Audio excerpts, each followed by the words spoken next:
আর ওসমান হাদি ভাই শহীদ হয়েছে, এটা আপনারা সবাই জানেন। ওসমান হাদি ভাইয়ের বিচার এখন খবরই নাই, কি কাউকে ধরা হচ্ছে না। উল্টা অনেক আলেম, আতরহম বিক্রমপুরের হুজুর, উনি কারাগারে আছেন। প্রথম আলো, ডেইলি স্টার, হিজিবিজি, তাদের হামলা না কি হয়েছে, এই যে অনেক মুসলিম ভাইকে গ্রেফতার করা হয়েছে। এই যে দেশে জঙ্গিবাদের বয়ান, প্রচুর সংখ্যক আলেমকে জঙ্গি বানানো হয়েছে। বিভিন্ন গুপ্ত সংঘ, যেসব সংঘের নামও আমরা শুনি নাই, আমাকে পর্যন্ত একটা নিষিদ্ধ সংগঠনের তালিকাভুক্ত করা হয়েছে। আমি যখন কারাগার থেকে মুক্তি পাই, মানে যেদিন আমি জামিন পাবো, জামিনের কাগজ এসে পড়েছে গত গত বিকালে, মানে আগের দিন বিকাল আসছে। এরপর আমার 24 ঘন্টা সময় লাগছে কারাগার থেকে বের হবার জন্য। 6টা গোয়েন্দা সংস্থার ক্লিয়ারেন্স লাগছে।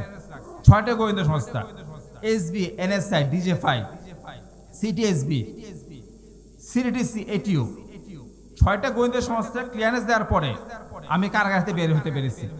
জামিন হওয়ার পরও কারণ কি, খাতা কলমে আমাকে আমাদের নিষিদ্ধ সংগঠনের তালিকাভুক্ত করা হয়েছে, যে সে একটা নিষিদ্ধ সংগঠন করে, ওই সংগঠনের মামলা। কিন্তু আপনারা দেখেন যে এই ফেস্টিভ্যালের সময় অনেক যারা ছাত্রদেরকে গুলি করছে, মারছে, তারা 3-4 মাসে জামিন পেয়ে গেছে। কিন্তু এদের কিন্তু 6টা গোয়েন্দা সংস্থা ক্লিয়ারেন্স লাগে নাই, এরা জেলে ঢুকছে, বাইরে হয়েছে। আর আমরা জেল খাটছি বছরের বছর, জামিন পাওয়ার পরও আমাদেরকে 6টা গোয়েন্দা সংস্থার ক্লিয়ারেন্স লাগে। এতটা জুলুম হয়েছে, 5ই আগস্টের পরও এটা হয়েছে। আর একটা কথা হলো যে ইমানের তারতম্য, এই জিনিসটা থাকবে। কখনো কাউকে দেখে এই আশা করা ঠিক না যে আমি যদি তার মতো কষ্ট মানে ইসলামের জন্য কাজ করতে পারতাম, কিছু করতে পারতাম, এই ব্যাপারটা নিষেধ। সাহাবী হযরত মিকদাদ ইবনে আসওয়াদ রাদিয়াল্লাহু আনহু, উনার কাছে একবার এক তাবী গিয়ে বলছে যে আপনি কত সৌভাগ্যবান, আপনি আল্লাহ রাসূলকে চোখে দেখছেন, ওনার সাথে থাকতে পারছেন, ওনার সোবত পাইছেন। এই আমি যদি আল্লাহ রাসূলের সাহাবী হতে পারতাম, ওনার সাথে থাকতে পারতাম। তো এই কথা বলার পরে সাহাবী হযরত মিকদাদ ইবনে আসওয়াদ রাদিয়াল্লাহু আনহু খুব ক্ষুব্ধ হয়েছেন। উনি বলতেছেন ওই তাবিকে, মানে সাহাবীদের যে পরবর্তী প্রজন্ম, তাদেরকে তাবিন বলা হয়, বলতেছেন যে এই ব্যক্তি বর্তমানকে ছেড়ে অতীতকে নিয়ে টানাটানি করছে। কারণ আমাদের সমাজে যারা মুসলমান হয়েছে তারা অনেকে মুনাফিক হয়েছে। প্রচুর সংখ্যা মুসলিম ওই সময় মুনাফিক হইতো আল্লাহ রাসূলের সময়। বাইরে দেখা যেত মুসলিম, আব্দুল্লাহ ইবনে উবাই, কিন্তু ভিতরে মুনাফিক। অনেকে মুসলিম হয়েছে, ঈমান রাখতে পারে নাই। মুসলিম হবার কারণে অনেক অত্যাচার করা হইতো কাফেররা, ঠিক আছে। অনেকে মুরতাদ হয়ে গেছে, ঠিক আছে, অনেকে মুনাফিক হয়েছে, আবার অনেকে তো কাফের হয়ে মারা গেছে। বেশিরভাগ সময় ওই সময় যারা ছিলেন আল্লাহ রাসূলের সময়, বেশিরভাগ কাফের হয়ে মারা গেছে, অনেকে মুনাফিক হয়েছে। আবার একটা অংশ ঈমান আনছে কিন্তু ঈমান রাখতে পারে নাই। এখন উনি সাহাবী বলছেন ওই তাবিকে যে বলা যায় না, তুমি যদি আল্লাহ রাসূলের সময় থাকতা তুমি কি হইতা? তুমি কাফের হয়ে মারা যেতে পারতা, মুনাফিক হয়ে মারা যেতে পারতা, বা তুমি ঈমান আনে আবার ঈমান ত্যাগ করতে পারতা। এখন তুমি যে সময় আছো, ঈমান আনার কারণে তোমার কোনো কষ্ট হচ্ছে না, তোমাকে কেউ মারধর করছে না, তুমি তো ঈমান সঠিকভাবে রাখতে পারছো। এই জন্য আল্লাহ সুবহানাহু ওয়া তাআলার কাছে সবসময় সহজ সরল জীবন, বিপদ আপদ মুক্ত জীবন চাওয়া উচিত। একবার এক সাহাবী সবরের দোয়া করছিল, আল্লাহ রাসূল বলছিল তুমি তো আল্লাহর কাছে বিপদ আপদ চাচ্ছ। সবর মানে কি? যখন তোমার উপর বিপদ আপদ আসবে তখনই তো আমরা সবর চাই আল্লাহর কাছে, হে আল্লাহ তুমি আমাদেরকে ধৈর্য দাও। তুমি তো সবরের দোয়া মানে কি? তুমি আল্লাহর কাছে বিপদ আপদ চাচ্ছ। এটা সবসময় আল্লাহর কাছে কামনা চাইতে হবে যে হে আল্লাহ তুমি আমাদের নিরাপদ জীবন দান করো, বিপদ মুক্ত জীবন দান করো, ঠিক আছে, এর সবসময় চাইতে হবে। আর আব্দুল কাদের ভাইয়ের প্রতি ধন্যবাদ যে আমাকে এখানে কথা বলার সুযোগ দেওয়ার জন্য। আর আপনাদের প্রতি আমার একটা অনুরোধ যে দেখেন, আপনাকে অতি উৎসাহী মুসলিম হবেন না। রাজবাড়িতে একটা ঘটনা ঘটছিল, নুরু পাগলা, মানিকগঞ্জে একটা ঘটনা ঘটছে বাউলের। পরবর্তীতে কিন্তু কিছু মুসলিম ভাই এখনো কারাগারে আছে। জেলে ঢোকার পর কিন্তু ভাই ঈমানটা আগের মতো থাকে না, ঠিক আছে। কারণ কারাগার এটা এমন একটা কাঠিন্য, সবাই সহ্য করতে পারে না। আর শয়তান তখন অস্ত্র দেয়, নাউজুবিল্লাহ।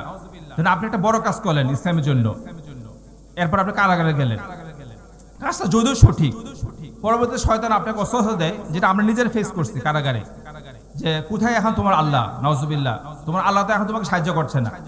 তুমি যে আল্লাহর জন্য কাজ করছো, জেলে ঢুকছো, এখন তো আল্লাহ তোমাকে সাহায্য করছে না। তখন শয়তান আপনার ঈমান নষ্ট করতে চায়। এই জন্য আমরা যদি কোনো আমাদের আশপাশে কোনো অনাকাঙ্ক্ষিত কিছু দেখি, আমরা চেষ্টা করবো এলাকার যারা মুরব্বী আছে, গণ্যমান্য ব্যক্তি আছে, ওনাদেরকে নিয়ে জিনিসটা সলভ করা। ঠিক আছে, কোনো নিজে থেকে অতি উৎসাহ হয়ে কিছু কাজ করব না, যে কাজের জন্য পরবর্তীতে আমাকে নিজে ইমান রাখতে কঠিন হয়। ঠিক আছে, এখনো কিন্তু এই ভাইগুলো জেলে আছে, মানিকগঞ্জের ভাইরা জেলে আছে, রাজবাড়ির ভাইরা জেলে আছে, আমরা কিন্তু এখনো এদের মুক্ত করতে পারি নাই। এই জন্য আপনার আমি কিছুক্ষণ আগে যেটা বলা, যে হিন্দু যারা আছে মানে ইচ্ছা করে এই কাজগুলো করে, আপনার সামনে একটা আল্লাহ গালিগালাজ করবে, আপনাকে উত্তেজিত করবে, তার টার্গেট হলো কানাডা যাবে, নরওয়ে যাবে, ফিনল্যান্ড যাবে, এখন কামারগ্রাম থেকে যেতে পারবে না, তো ইচ্ছা করে একটা কেয়াস করবে। এরকম যদি দেখেন, চেষ্টা করবেন এলাকার মুরব্বী যারা আছেন, পুলিশ প্রশাসন বা যারা আছেন, এদেরকে ডাকতে, এদেরকে ডেকে জিনিসটা সমাধান করতে, তাদের হাতে তুলে দিতে। আপনি অতি উৎসাহে একটা কাজ করলেন, পরবর্তী যে ধাক্কাটা আসবে ওটাকে আপনি সামলাতে পারবেন না। আপনার দীর্ঘমেয়াদী কারাগারে থাকলে পরে আপনার নিজের ইমানের ক্ষতি হবে, আপনার ব্যক্তিগত জীবনের অনেক ক্ষতি হয়। এই জন্য অতি উৎসাহী হওয়া যাবে না। যা করব আমরা, যারা মুরব্বী আছেন, আলেম ওলামা আছেন, এখানে যারা হুজুর আলেম শ্রেণী আছেন, মসজিদ মাদ্রাসা, ওনাদের সাথে আলাপ আলোচনা করে ওনাদের পরামর্শ ভিত্তিক কাজ করবো।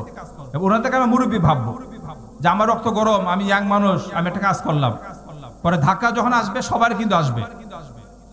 2005 সালে বিভিন্ন ঘটনা ঘটছিল, আপনারা যারা মুরব্বী আছেন, তখন কিন্তু কাউকে ছাড় দেয় নাই সরকার, সবাইকে ধরছে, যে করে না সেও ধরা খাইছে, তাকেও মামলা দেওয়া হয়েছে। এবং এই মামলা ঘানিগুলো কিন্তু এখনো 2025 সালে চলতেছে। 2005 সালে কিছু সংখ্যক মুসলিমের কারণে যে দুর্ঘটনা ঘটছিল, এগুলি এখনো 25 সালে কন্টিনিউ হচ্ছে।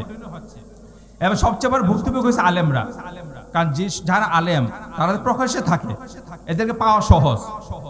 হ্যাঁ, তোমার মাদ্রাসা আছে, তুমি এই কাজটা করতে পারো, তোমার মাদ্রাসায় তারা যাইতো, আসো তুমিও জেলে আসো। ফলে কি হয়, এই যে এতগুলি শিক্ষা প্রতিষ্ঠান আছে, ছাত্ররা পড়াশোনা করছে, এগুলি বন্ধ হয়ে যায়। ঠিক আছে, ইসলামের একটা বিরাট ক্ষতি হয়। এই জন্য সবসময় আলেমদের সোহবতে থাকবেন, ওনাদেরকে মুরব্বী মানবেন, ওনাদের পরামর্শ ভিত্তিক কাজ করবেন। আর অবশ্যই আমাদের কোরআন হাদিস পড়তে হবে। তা আমি নিজেও একটা বই পড়ে খুব ইমপ্রেসড হয়েছি, ইউসুফ কান্দলবী রহমতুল্লাহ আলাইহ লেখা হায়াতুস সাহাবা, সাহাবীদের জীবনী, মোট 5 খণ্ডে আর কি। খুবই চমৎকার বইটা, 5টা বই আর কি। এই বইগুলো পড়লে আপনার সাহাবীদের জীবন, সাহাবীদের যে ত্যাগটা, এটা আপনারা জানতে পারবেন। হায়াতুস সাহাবা, এখানে তাবলিগ জামাতের যারা ভাই আছে ওখানে বইটা পাবেন আর কি, হায়াতুস সাহাবা। এই বইটা পড়ার অনুরোধ করছি। আর আমি দীর্ঘদিন লেখালেখি করছি নাসিদের বিরুদ্ধে। 2014 সালে আমার 2টা বই বের হওয়ার কথা ছিল। 2014 সালে আমি কারাগারে ঢোকার পর আর সম্ভব হয় নাই। তা আমি কারাগার থেকে বের হওয়ার পর এই 2টা বই বের করেছি, আমার নাসিদের বিরুদ্ধে লেখালেখি। তো এখানে আপনারা এই 2টা বইয়ে অনেক লেখা পাবেন। বিশেষ করে 13-14 সালে যে উগ্র নাস্তিকতাবাদ, কিভাবে এত লোক নাস্তিক হলো, কি কারণে বিদেশ যাওয়ার জন্য নাস্তিকবাদ চর্চা হয়েছে, এবং এই লেখাগুলো আমি এখানে ফুটিয়ে তুলেছি। এবং নাস্তিকদের অনেক কথার জবাব আমি আমার এই বই দিয়েছি। এই 2টা বই পড়লে ইনশাল্লাহ আপনাদের ইমান মজবুত হবে, আপনাদের কনসেপ্ট ক্লিয়ার হবে। ঠিক আছে, আপনারা অনেক মুক্ত মানাদের চক্রান্ত থেকে বাঁচতে পারবেন। 2টা বই সংগ্রহ করার অনুরোধ করছি। তো কথা ইনশাল্লাহ আর দীর্ঘ করবো না, আমি দূর থেকে আসছি। ইনশাল্লাহ আপনারা ভালো থাকবেন, আবার ইনশাল্লাহ আসবো। আল্লাহ হাফেজ।